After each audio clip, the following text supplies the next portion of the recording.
ये कहा जाता है कि व्हाइट स्नोफील्ड दुनिया का केंद्र है और यह भयानक राक्षसों का घर है जो इसकी विशाल बर्फ में रहते हैं। इन राक्षसों में एक विशाल सफेद नाग है जो ग्लेशियरों को निगलता है, एक बड़ा धूसर भालू है जो भूकंप लाता है, एक शापित चूहा है जो समुद्रों को दूषित और प्रदूषित करता है। लेकिन इन सभी भयावहताओं के बावजूद एक सम्राट जिसने कभी उस स्थान से भागकर जान बचाई थी ने उल्लेख किया कि वहां राक्षस सबसे खतरनाक चीज नहीं है। सफेद बर्फीले मैदान के बीच में एक आदमी एक भयंकर बिच्छू जैसे राक्षस का सामना करता है और उसे एक उग्र लड़ाई में उलझा देता है। तेज प्रहारों से उसे समाप्त करने में सफल होता है। लड़ाई के बाद उसके साथियों में से एक तिरस्कार के साथ टिप्पणी करता है कि उसने जो किया वह ठीक वही है जिसकी उम्मीद एक बर्बर व्यक्ति से की जाती है, जो हमेशा अपनी अज्ञानता को ऐसे दिखाता है जैसे वह सम्मान का प्रतीक हो। चांदी के बालों वाला युवा व्यक्ति बड़बड़ाता है कि उसे इन मूर्खों के साथ कितना समय बिताना पड़ा है, तो लड़की मासूमियत से उससे अज्ञानता शब्द का अर्थ पूछती है और क्या यह कुछ खाने योग्य है, जिससे वह निराशा में आह भरता है और उसे इसे भूल जाने के लिए कहता है। एक अन्य दृश्य में वह उन्हें उस भोजन को खाने के लिए डांटता है जिसके बारे में उसने स्पष्ट रूप से चेतावनी दी थी कि अगर वे खाएंगे तो मर जाएंगे। वह इस बात पर आश्चर्य व्यक्त करता है कि उन्होंने सब कुछ एक सप्ताह से भी कम समय में कैसे खा लिया, जिस पर लड़की और गंजा आदमी इसे एक प्रशंसनीय चुनौती मानते हुए उसकी बातों को प्रशंसा के रूप में लेते हैं। अचानक गंजा आदमी जिसका नाम ग्रेटा है बीमार पड़ जाता है, फिर बेहोश होकर गिर जाता है और लड़की उसे जगाने की कोशिश में चिल्लाती है। इस अफरा तफरी के बीच नायक अपने मन में सोचता है कि यह स्थिति कभी भी उसकी इच्छा नहीं थी। उसकी यादें उसे अतीत में ले जाती हैं, जहां वह चमत्कारों और जादू से भरी एक काल्पनिक दुनिया में जाने की इच्छा रखता था। अपने सपने को पूरा करने के लिए उसने अपनी नौकरी छोड़ दी और एक महाकाव्य यात्रा पर निकल पड़ा, जहां उसने पृथ्वी के सबसे ऊंचे पर्वत पर चढ़ाई की, उसके केंद्र तक पहुंचा और ग्रह के सबसे दक्षिणी बिंदु तक यात्रा की। लेकिन निश्चित रूप से कुछ नहीं हुआ। वह हर रात प्रार्थना करता था, ये महसूस करते हुए कि वास्तविकता कल्पना से बहुत दूर है, और वह एक दिन एक कल्पना लोक में जागने की इच्छा करता था। और एक दिन उसकी प्रार्थनाएं सुन ली गई। दृश्य फिर से अतीत में चला जाता है, जहां एक आदमी कड़ाके की ठंड से कांप रहा है। उसका साथी उसे सलाह देता है कि अगर वह ठंड से मरना नहीं चाहता तो और फर में लिपट जाए। ये पता चलता है कि वे एक कप्तान के नेतृत्व में भाड़े के सैनिकों के समूह का हिस्सा है, जिन्हें व्हाइट स्नोफील्ड पार करने का काम सौंपा गया है। एक आदमी शिकायत करता है कि यह मिशन आत्मघाती है, चाहे इनाम कितना भी लुभावना क्यों न हो। इस जगह को पार करने का विचार पूरी तरह से पागलपन है। कप्तान उन्हें चुप रहने का आदेश देता है, उन्हें याद दिलाते हुए कि उन्होंने इस मिशन के लिए सहमति दी थी। आदमी जवाब देता है कि उन्हें नहीं पता था कि स्थिति इतनी कठोर और ठंडी होगी। एक गर्म गाड़ी के अंदर एक बुजुर्ग नौकरानी हाउस ऑफ आकाशा की एक युवा महिला मेलिना से पूछती है कि क्या वह ठीक है। वह जवाब देती है कि वह ठीक है। बाहर गार्ड्स की आवाजें सुनाई देती हैं, जो घातक ठंड की शिकायत कर रहे हैं, जिससे नौकरानी उन्हें बेशर्म कमीने कहती है। लेकिन मेलिना उनका बचाव करती है, अपनी नौकरानी से कहती है कि इतनी कठोर न हो, क्योंकि वे ही थे जिन्होंने व्हाइट स्नोफील्ड के पार उनकी यात्रा के दौरान उनकी रक्षा करने के लिए सहमति दी थी। इसके बाद मेलिना सुझाव देती है कि उन्हें गार्ड्स को अंदर ले आना चाहिए, क्योंकि बाहर बहुत ठंड लग रही है। सेवक उसकी बात मानने से इनकार कर देता है, मेलिना को याद दिलाते हुए कि वह अच्छी तरह जानती है कि इस सफेद बर्फीले मैदान में क्या रहता है। मेलिना अनुमान लगाती है कि वह राक्षसों की बात कर रहा है। सेवक एक कहानी सुनाना शुरू करता है, एक सम्राट के बारे में जो बहुत समय पहले रहता था, जिसने पूरे विश्व पर नियंत्रण करने की इच्छा की और अपनी महत्वाकांक्षा को पूरा करने के लिए व्हाइट स्नोफील्ड को जीतने की कोशिश की। सम्राट अपने सबसे मजबूत योद्धाओं और सैनिकों का नेतृत्व करता है और स्वयं स्नोफील्ड में प्रवेश करता है। कुछ वर्षों के बाद उसका साम्राज्य ढह गया और इतिहास में भुला दिया गया, और सम्राट अकेला लौट आया। अपने सभी योद्धाओं और सैनिकों को खोने के बाद वह दशकों बड़ा दिख रहा था और एक ऐसे व्यक्ति की तरह बोल रहा था जिसने अपना दिमाग खो दिया हो, बर्फीले मैदान में राक्षसों के अस्तित्व की पुष्टि करते हुए। लेकिन उसने यह भी कहा कि वहां सबसे खतरनाक चीज कोई राक्षस नहीं बल्कि बर्बर है। उसने उस जगह की तुलना एक नर्क से की जहां से कोई जीवित नहीं लौटता। नौकर यह कहने की कोशिश करता है कि यह सिर्फ एक कहानी है, लेकिन मेलिना जोर देती है कि सम्राट के शब्दों का महत्व था, क्योंकि उन्होंने जिन प्राणियों का वर्णन किया था वे बाद में खोजे गए। नौकर मुस्कुराता है और जोड़ता है कि इसके बावजूद किसी ने भी कभी यह दावा नहीं किया कि उसने किसी बर्बर को देखा है। मेलिना मानती है कि वह जो कहता है वह सच है। बाहर भाड़े के सैनिकों का कप्तान अचानक सभी को रुकने का आदेश देता है, यह बताते हुए कि क्षितिज पर कुछ है। गिरती बर्फ के बीच वे दूर के क्षितिज में आकृति को स्पष्ट रूप से नहीं देख सकते। कप्तान उन्हें बताता है कि अच्छी खबर यह है कि नया आगंतुक छोटा है, लेकिन बुरी खबर यह है कि वह सीधे उनकी ओर आ रहा है। सभी हैरान और उत्सुक हैं। जैसे ही आकृति पास आती है वे समझ जाते हैं कि यह एक इंसान है, लेकिन असली झटका तब लगता है जब वे उसे एक बर्बर के रूप में पहचानते हैं, जो भाड़े के सैनिकों के दिलों में आतंक पैदा करता है। बर्बर पास आता है और उनसे बात करता है, यह समझाते हुए कि वह अन्य बर्बरों को देखकर सहन नहीं कर सका और टहलने के लिए बाहर चला गया। वह अपना परिचय क्वेटल के रूप में देता है, जो अचोन जनजाति से है, और बर्फीले मैदान में अजनबियों की उपस्थिति पर अपनी हैरानी व्यक्त करता है और इसे एक सौभाग्य मानता है। क्वेटल अनुमान लगाता है कि वे एक व्यापारी कारवां की रक्षा करने वाले भाड़े के सैनिकों का समूह है और सुझाव देता है कि वे वापस लौट जाएं। हालांकि उसे संदेह है कि वे ऐसा करेंगे। फिर वह पूछता है कि क्या उनका नियोक्ता पास की गाड़ी में है। बाद में वह उन्हें मुस्कान के साथ चौंका देता है, कहता है कि वह भी काम पर रखा जाना चाहता है। भाड़े के सैनिक हैरान हैं और भ्रम में पूछते हैं कि उसका मतलब क्या है। क्वेटल अपने प्रस्ताव को स्पष्ट करता है, वह उन्हें बर्फीले मैदान को पार करने में मदद करेगा। भाड़े के सैनिक संदेह में हैं, सोचते हैं कि एक प्रसिद्ध बर्बर काम क्यों मांगेगा। वो सब कुछ चाहता है और कोई सोचता है कि क्या इसका मतलब है कि वह शत्रुतापूर्ण नहीं है। केटल उनके अनकहे संदेहों का जवाब देते हुए कहते हैं कि अगर वह शत्रुतापूर्ण होता तो वे अब तक सब मर चुके होते। एक भाड़े के सैनिक ने हिचकिचाते हुए अपने कप्तान से उसके निर्णय के बारे में पूछा। गाड़ी के अंदर नौकर और मिलेना बातचीत सुनते हैं। कप्तान मिलेना से कहता है कि बर्बर भाड़े के सैनिक के रूप में काम पर रखे जाने की मांग कर रहा है। फिर उससे उसके निर्णय के बारे में पूछता है। जब नौकर भाड़े के सैनिक के कप्तान से लड़ाई के परिणाम के बारे में उसकी राय पूछता है तो कप्तान इसे करने की सख्त सलाह देता है। यह सुनकर मिलेना अपना निर्णय लेती है और कप्तान से कहती है कि वह बर्बर को सूचित करे कि वे उसका प्रस्ताव स्वीकार करते हैं। कप्तान उसके निर्णय के प्रति अपना सम्मान प्रकट करता है और बर्बर को उनके समझौते की जानकारी देने जाता है। केटल इस महान खबर को सुनकर अपनी खुशी व्यक्त करता है। अचानक केटल सीधे गाड़ी की ओर बढ़ता है, जिससे कप्तान को आश्चर्य और डर होता है। केटल उसे बताता है कि डरने की कोई जरूरत नहीं है, वे सिर्फ कर्मचारी हैं और उसे सीधे नियोक्ता से बात करनी है। कप्तान उसे चेतावनी देता है कि अगर उसने कुछ संदिग्ध करने की कोशिश की तो वह उससे निपटने में संकोच नहीं करेगा। केतल चुप रहता है, जबकि एक भाड़े का सैनिक चिंतित होकर कप्तान से पूछता है कि क्या उसे वास्तव में उसे मिलने देना सही है। दूसरा भाड़े का सैनिक सोचता है कि वे उसे रोकने की कोशिश क्यों नहीं करते, जिस पर उसका साथी हंसते हुए कहता है कि उसे रोकने का विचार एक हास्यास्पद मजाक है। अंदर नौकर घबरा जाता है जब मिलेना बाहर जाने की तैयारी करती है, लेकिन वह उससे शांत रहने के लिए कहती है। बाहर से केटल की आवाज आती है, पूछते हुए कि क्या वह अंदर आ सकता है, जो मिलेना को चौंका देता है। खुद को संभालने के बाद वह उसे अंदर आने की अनुमति देती है। गाड़ी के अंदर केटल नौकर से कहता है कि उसे उम्मीद है कि वह शांत हो गया है, उसे आश्वस्त करते हुए कि उसका उन्हें नुकसान पहुंचाने का कोई इरादा नहीं है। मिलेना के मन में यह बात चल रही है कि प्रसिद्ध बर्बर उसके सामने खड़ा है। वह उसे घबराहट में अभिवादन करती है और केटल शांतिपूर्वक अभिवादन का जवाब देता है। केटल गाड़ी की गर्मी पर टिप्पणी करता है, ये नोट करते हुए कि बर्फ के मैदान में इस स्तर की गर्मी बनाए रखना मुश्किल है। मिलेना बताती है कि गर्मी जादू से आती है और केटल संतुष्ट लगता है, जैसे उसने इस दुनिया से यही उम्मीद की थी। केटल सीधे मुद्दे पर आता है, समझाते हुए कि यह जगह खतरनाक है और वर्तमान भाड़े के सैनिकों के साथ उनके जीवित रहने की संभावना बहुत कम है, इसलिए वह उनकी सुरक्षा की जिम्मेदारी लेगा। लेकिन वह जोड़ता है कि उसकी एक शर्त है, तो मिलेना उससे पूछती है कि वह क्या चाहता है।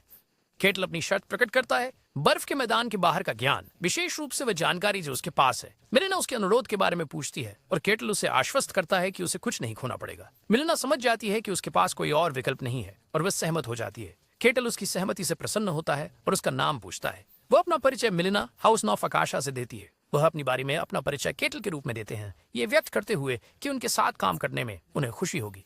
कथा केटल के आंतरिक विचारों की ओर मुड़ती है, जो एक काल्पनिक दुनिया की चाह रखते थे। केवल एक दिन बर्बर के रूप में बर्फीले मैदान में जागने के लिए यह समझने का समय नहीं था कि क्यों। उसे याद है कि वहां केवल कड़ाके की ठंड और अंतहीन शक्तिशाली राक्षस थे और उसने एक जनजाति का नेतृत्व किया, जीवित रहने के लिए संघर्ष किया और निराशा में सब कुछ सहन किया। असंख्य वर्षों तक उसने लगातार उस दुखदायी बर्फीले क्षेत्र से बाहर निकलने की कोशिश की, लेकिन एक अज्ञात शक्ति जो एक अधूरी खोज के रूप में प्रकट होती थी उसे बाहर जाने से रोकती थी, क्योंकि वह केवल इसे पूरा करने के बाद ही जा सकता था।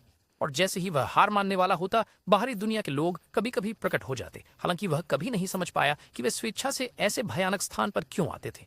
केटल ने महसूस किया कि इस दुखदाई बर्फीले क्षेत्र के बाहर की दुनिया वही कल्पना और जादू की दुनिया है जिसकी उसने हमेशा से चाहत की थी।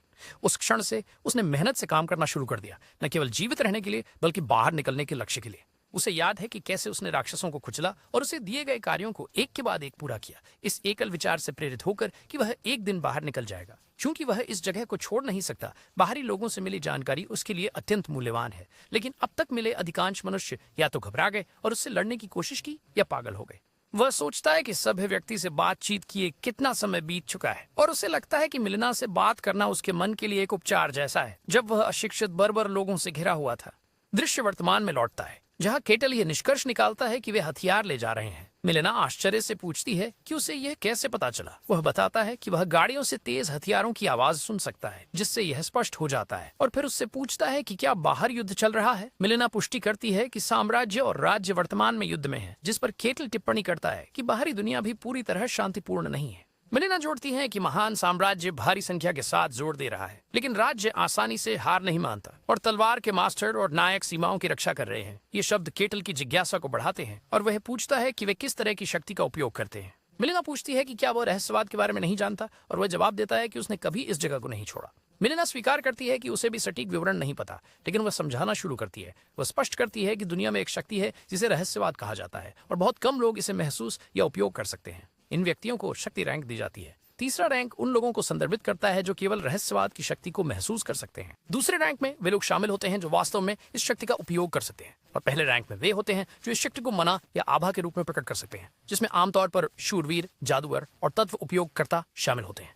वह व्याख्या करती है, समझाती हैं कि इसके आगे रैंक का कोई अर्थ नहीं रह जाता, क्योंकि उनके धारक ऐसे प्राणी होते हैं जो मानव समझ से परे होते हैं। वह अलौकिक रैंक का वर्णन करती हैं, लोग जो रहस्यवाद को नियंत्रित और स्वतंत्र रूप से उपयोग कर सकते हैं, जो आकाश और पृथ्वी को विभाजित करने में सक्षम होते हैं, और तलवार मास्टर इस रैंक में आता है। अंत में नायक है, जिसे एक पौराणिक प्राणी के रूप में वर्णित किया गया है, जो रहस्यवाद को नियंत्रित करने से आगे बढ़कर स्वयं दुनिया को प्रभावित करता है।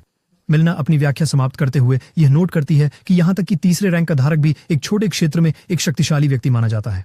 ये सब सुनने के बाद क्वेटल घोषणा करता है कि वह उनसे मिलना चाहता है, जिससे मेलेना हैरान रह जाती है। क्वेटल अपने आप से सोचता है कि उसे अब याद नहीं है कि वह यहाँ कितने समय से फंसा हुआ है, और वह बस बचे रहने की कोशिश कर रहा था।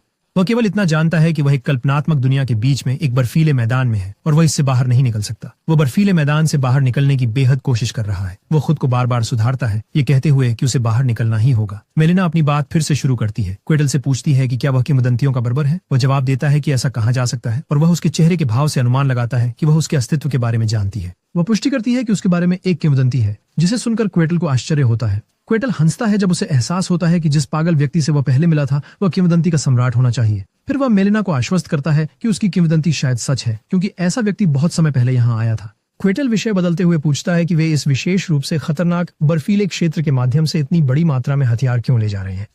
जब क्वेटल उससे उसकी यात्रा का कारण पूछता है तो मेलिना जवाब देती है कि उन्हें बहुत सारे पैसे की जरूरत है। वह बताती है कि उनका परिवार, जो पीढ़ियों से व्यापार में है, ईर्ष्यालु प्रतिद्वंद्वियों की योजनाओं के कारण भारी कर्ज में डूब गया है, और यह यात्रा उनके परिवार के पतन को रोकने के लिए है।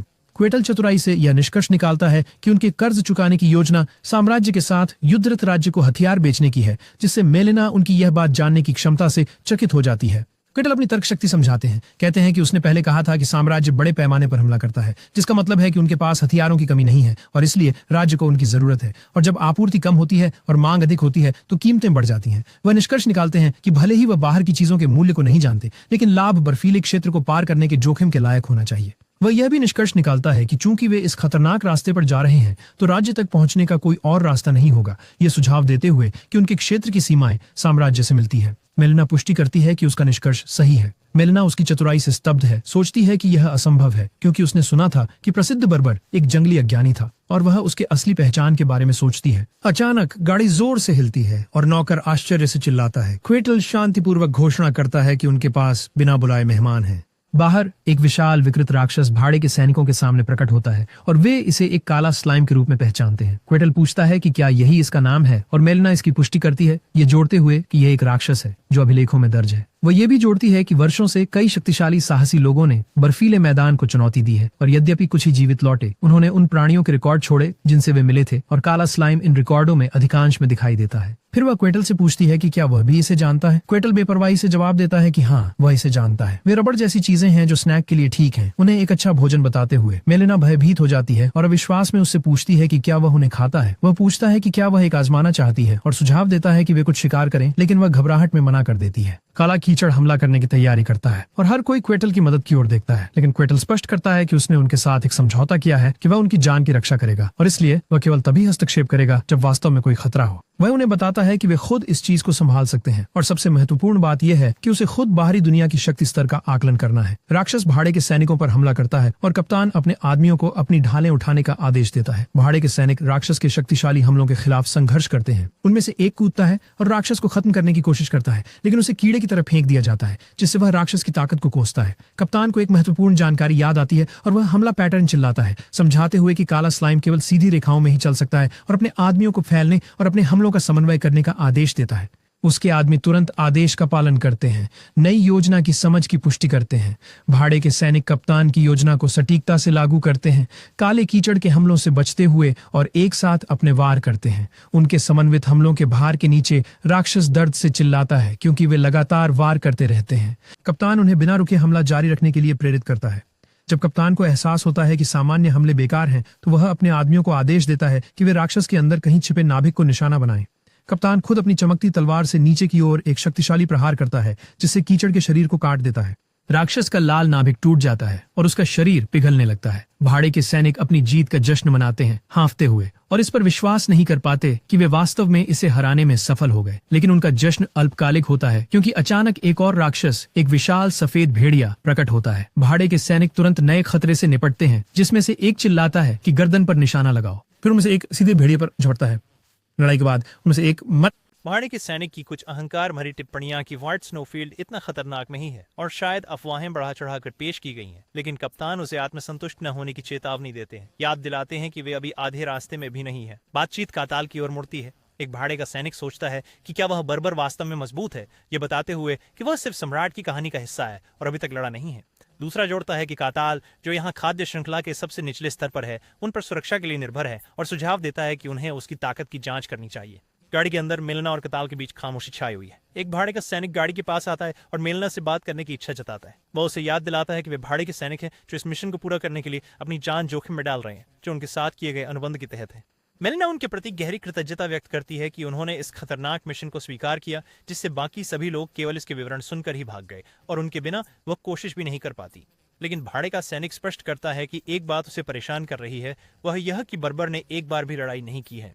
वे उसे बताते हैं कि वे यह पुष्टि करना चाहते हैं कि क्या वास्तव में उस बर्बर को मिल रही विशेष सुविधा का वह हकदार है। कप्तान दावा करता है कि उसने उन्हें रोकने की कोशिश की, लेकिन उन्होंने नहीं सुनी। काताल, जो सुन रहा था, हस्तक्षेप करता है, कहता है कि उसे अपनी ताकत की परीक्षा देने में कोई आपत्ति नहीं है, लेकिन अभी नहीं। वह समझाता है कि उनके पास अन्य आगंतुक हैं जो उनसे पहले आए हैं। एक नई भयावह आवाज गूंजती है जो कमजोर मनुष्यों के आगमन पर अपनी खुशी व्यक्त करती है और उन्हें एक स्वादिष्ट व्यंजन के रूप में वर्णित करती है।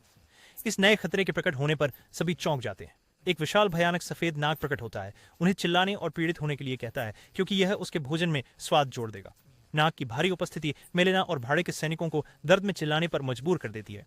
काताल आगे बढ़ता है और नाग को रोकने का आदेश देता है, यह घोषणा करते हुए कि ये उसके मेहमान हैं, और उसे वापस जाने का आदेश देता है। सांप काताल से पूछता है कि वह वहां क्यों है, उसे स्नोफील्ड के नियमों की याद दिलाता है जो जनजाति के क्षेत्र को छोड़ने से मना करते हैं। काताल जवाब देता है कि यह उसकी चिंता नहीं है, जिससे सांप नाराज हो जाता है और उसे बेतुका न होने के लिए कहता है। सांप अपनी पहचान एक सांप के रूप में घोषित करता है, ये सोचते हुए कि एक बर्बर कैसे उसे आदेश देने की हिम्मत करता है जिसे अमरता का वादा किया गया है। काताल व्यंग्यात्मक रूप से जवाब देता है कि फिर इसे अनुशासित करने की आवश्यकता है और उस पर एक उग्र हमले में झपटता है। टकराव के परिणाम स्वरूप ऊर्जा का एक बड़ा विस्फोट होता है, जिससे एक शक्तिशाली झटका लहर उत्पन्न होती है। मेलिना विस्फोट की तीव्रता और उसके प्रभाव से चीख उठती है। काताल पराजित सर्प के ऊपर खड़ा होता है, कहता है कि यह वही प्रकार है जो केवल अच्छी तरह से पिटाई के बाद सुनता है। मेलिना इस दृश्य को आश्चर्य से देखती है और काताल उसे आश्वस्त करता है कि वह इसे जल्दी खत्म कर देगा। काताल एक अंतिम विनाशकारी हमला करता है, सर्प को एक चमकदार रोशनी में नष्ट कर देता है। जो हुआ उसके बाद वे भाड़े के सैनिक जिन्होंने काताल की शक्ति पर संदेह किया था, माफी मांगते हैं, जिस पर वह जवाब देते हैं कि यह ठीक है, क्योंकि वह समझते हैं कि किसी अजनबी पर भरोसा करना आसान नहीं है। काताल मेलिना से कहते हैं कि उनके पास एक सवाल है। वह नोट करते हैं कि उनके कपड़े और बोलने के तरीके से वह सिर्फ अपने परिवार की एक साधारण प्रतिनिधि नहीं लगती, और उनसे पूछते हैं कि उन्होंने व्यक्तिगत रूप से यह खतरनाक यात्रा क्यों की।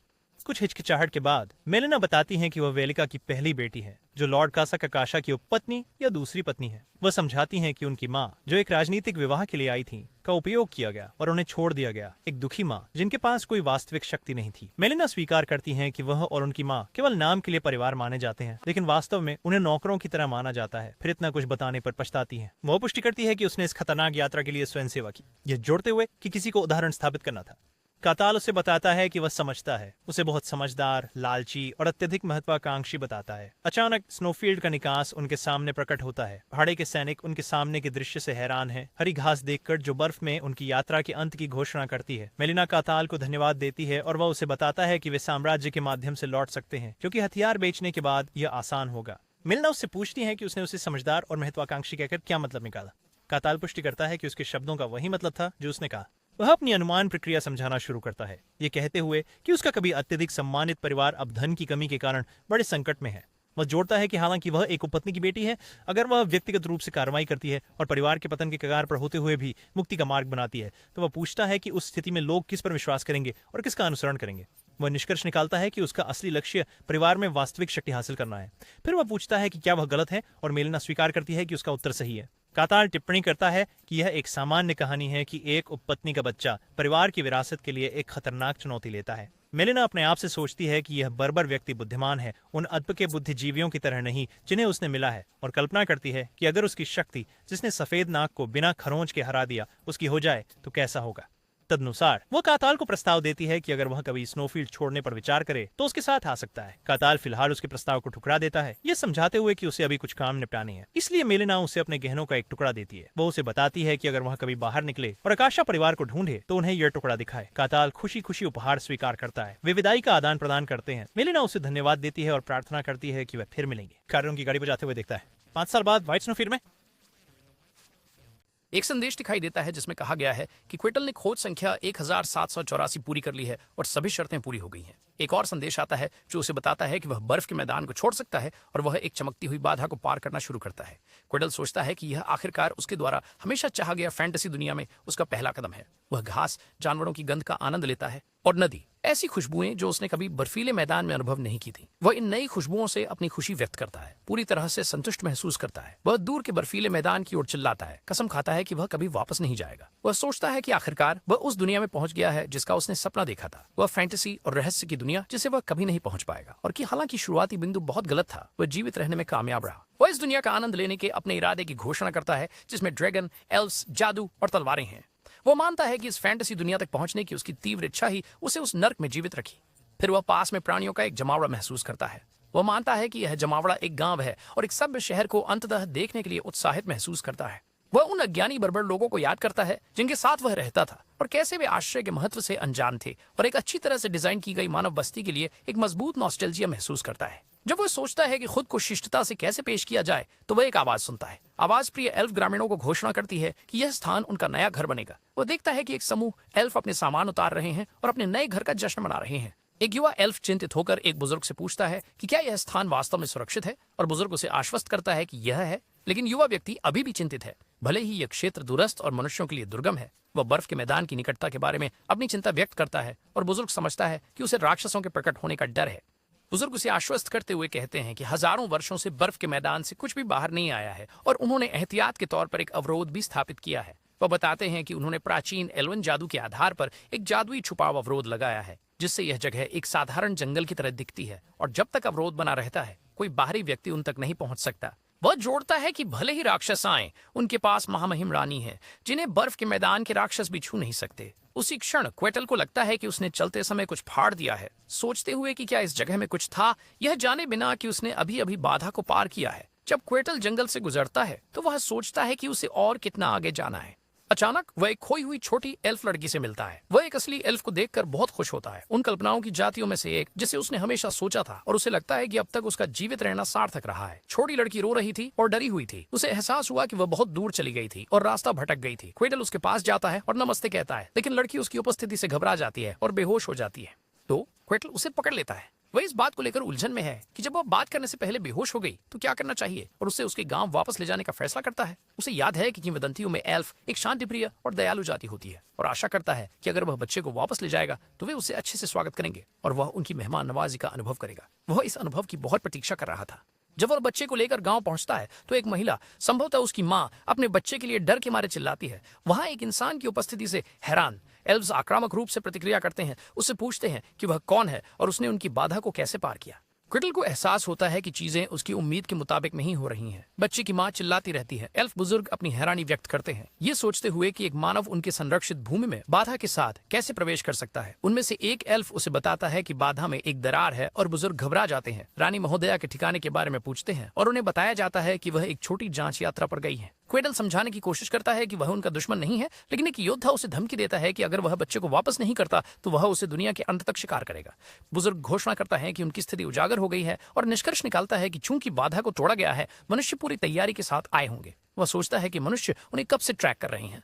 क्वेटल को एहसास होता है कि वे उसे अपहरणकर्ता समझ रहे हैं और वह इस गलतफहमी को पहले दूर करने का फैसला करता है। वह बच्चे को, जो होश में आ चुकी है, जमीन पर रखता है और उसे अपने लोगों के पास वापस जाने के लिए कहता है। बच्ची उसे देखती है, उसके डरावने रूप से डरी हुई, फिर भाग जाती है। बच्ची इतनी जोर से रोती और चिल्लाती है कि क्वेटल सोचता है कि क्या उसका चेहरा वाकई इतना डरावना है। वह थोड़ा हैरान है। जब वह बर्फ के मैदान में था तो उसने सोचा कि उसका रूप काफी ठीक था। वह उनसे फिर से बात करने की कोशिश करता है, ये समझाते हुए कि उसने बच्चे को वापस कर दिया है और वह दुश्मन नहीं है। लेकिन बुजुर्ग चिल्लाते हैं कि बंधक को रिहा कर दिया गया है और सभी को हमला करने का आदेश देते हैं और एल्व्स उस पर अपने तीर निशाना साधते हैं। वे अपने तीर चलाते हैं और क्वेटल सोचता है कि क्या वे उसकी बात सुन भी रहे हैं। क्वेटल स्थिति पर विचार करता है। कहानियों में एल्व्स एक दयालु, प्रकृति प्रेमी और शांति प्रिय जाति होती है, लेकिन जिन असली एल्व्स से वह मिला है वे हिंसक और क्रूर है। वह निष्कर्ष निकालता है कि एल्व्स अंततः एक ऐसी जाति है जो प्रकृति में रहती है, जिसका मतलब है कि उनका जीवन जीने का तरीका उसकी कल्पना से अधिक क्रूर हो सकता है। वह निष्कर्ष निकालता है कि प्रकृति एक ऐसी दुनिया है जहां योग्यतम की उत्तरजीविता होती है, जो शांतिपूर्ण नहीं है, और इस अर्थ में एल्व्स की क्रूरता को समझा जा सकता है। जैसे ही तीर उस पर बरसते हैं और उसके शरीर से टकराकर बेअसर हो जाते हैं, वह शांतिपूर्वक स्वीकार करता है कि यही वास्तविकता है। एल्व्स हैरान है और बुजुर्ग सोचते हैं कि किस तरह का जादुई उपकरण कताल का उपयोग कर रहा है, तीरंदाजों को हमला जारी रखने का आदेश दे रहा है, मानते हुए कि उसकी सीमाएं हैं। कताल उन्हें शांत करने का निर्णय लेता है और एक विशाल बैंगनी ऊर्जा की लहर छोड़ता है। विस्फोट एक शक्तिशाली झटका लहर पैदा करता है, जिससे एल्व हवा में उड़ जाते हैं। बुजुर्ग व्यक्ति चकित खड़ा है, सोच रहा है कि अभी क्या हुआ। कताल विस्फोट से बने गड्ढे में खड़ा होकर दोहराता है कि वह उनका दुश्मन नहीं है। वह अपने आप से सोचता है कि शायद उसने अपनी ताकत का थोड़ा गलत अनुमान लगाया है। उसी क्षण काताल पर एक और तीर से हमला होता है, जो एक फीनिक्स जैसी अग्नि आभा से घिरा होता है, और यह हमला एक शक्तिशाली अग्नि विस्फोट का कारण बनता है। यह एल्फ क्वीन माक्रिया होशियन कोरुसिया थी, जिसने हमला किया और पूछती है कि क्या हो रहा है। बुजुर्ग उन्हें सूचित करते हैं कि एक मानव ने उन पर हमला किया है। रानी निष्कर्ष निकालती है कि जिसे वह डर रही थी वह हो गया है और यह जगह अब सुरक्षित नहीं है। काताल उनसे बात करने की कोशिश करता है, उम्मीद करता है कि वह उसकी कहानी सुनेंगे। बुजुर्ग हैरान हैं कि काताल महारानी के सीधे प्रहार के बाद भी खड़ा है। रानी काताल से पूछती हैं कि क्या वह एक और शक्तिशाली दुश्मन है जो उन्हें नुकसान पहुंचाने आया है। वह कहती हैं कि मनुष्य घृणित प्राणी है और खुद को पत्तों की जनजाति की रानी के रूप में परिचित कराती हैं।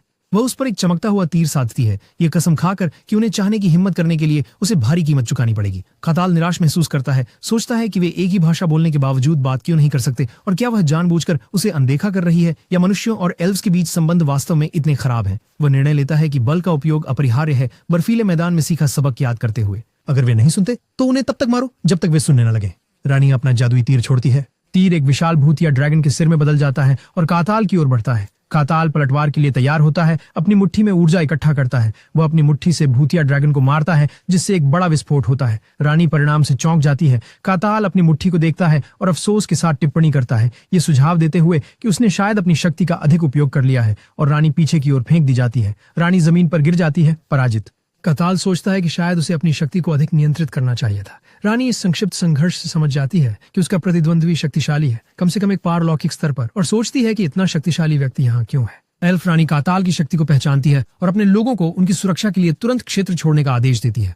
रानी के आदेश पर एल्फ पीछे हट जाते हैं। रानी काताल से कहती है कि वह उसकी ताकत को स्वीकार करती है, लेकिन उसे यकीन दिलाती है कि वह कभी भी अपने लक्ष्य को प्राप्त नहीं कर पाएगा। काताल अपने आप से सोचता है कि स्थिति पूरी तरह से आपदा में बदल गई है, जबकि वह केवल उनसे बात करना चाहता था। रानी एक शक्तिशाली मंत्र का जाप शुरू करती है, एक सींग वाले प्राणी को बुलाती है जो शुद्धतम अग्नि को धारण करता है। वह एक महान आत्मा को बुलाती है जो एक जलते हुए बैल के रूप में है, जिसका नाम विगो है। काताल में उत्साह भर जाता है, जो सोचता है कि बर्फ के मैदान में जीव डरावने और अजीब थे, लेकिन यह एक वास्तविक समन है। उसे याद आता है कि हालांकि बर्फ के मैदान में कुछ जीवों का रूप कल्पनाओं जैसा था, लेकिन अधिकांश भयानक थे। लेकिन उसके सामने यह जीव, जलते हुए सींगों वाला बैल, पूरी तरह से अलग है। वह उत्साह से सोचता है कि यह एक सच्चा आत्मा है और यह सच्ची कल्पना है। रानी ने विगो को दुश्मन को खत्म करने का आदेश दिया, लेकिन उच्च स्तरीय अग्नि आत्मा बड़बड़ाती है कि समन अनुबंध कुछ नहीं बल्कि एक परेशानी और झंझट है। रानी उसे चुप रहने का आदेश देती है। वह सोचती है कि शक्तिशाली आत्माएं आमतौर पर पुरानी और घमंडी होती हैं, और वह इस अनुबंध को बनाने में सफल नहीं होती अगर उसे दूसरे कबीले की मदद नहीं मिलती, और उसने कभी उम्मीद नहीं की थी कि उसे इस तरह से उसे बुलाना पड़ेगा।